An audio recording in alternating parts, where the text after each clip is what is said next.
ఓం సాయిరామ్ అండి. పసుపు గొమ్ము, ఇనుప మేకు అంటే మొలలు అంటాం. మనం గోడలకు కడతాం ఇనుప మేకు. తోని రెమెడీస్ ఉంటాయండి.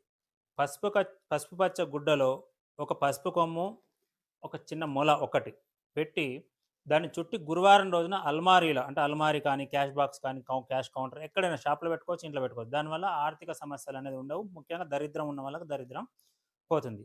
ఆ తర్వాత ఒక మంగళవారం రోజు ఎర్రటి గుడ్డలో ఒకటి పసుపు కొమ్ము, మొల పట్టి చుట్టి మంగళవారం రోజున ఇంటి ముందు దారానికి తగిలేయాలి. దానివల్ల ఏందంటే ఇంట్లోకి నెగెటివ్ శక్తి అనేది ఎట్టి పరిస్థితిలోనూ రాదు. ఆ తర్వాత చివరిగా శనివారం రోజున నల్లటి గుడ్డలో పసుపు కొమ్ము, మొల అంటే మేకు, ఇనుప మేకు అన్నట్టు పెట్టి శనివారం రోజున మీరేం చేయాలంటే రావి చెట్టు అని ఉంటుంది. రావి చెట్టుకు చుట్టండి. అంటే ఏ టెంపుల్‌లో అయితే చుట్టే పర్మిషన్ ఇస్తారో ఆ టెంపుల్‌లో మాత్రమే చుట్టండి. దీనివల్ల శని గ్రహ దోషాలు కూడా పోతాయి. వ్యాపారం కూడా అభివృద్ధి అగునండి.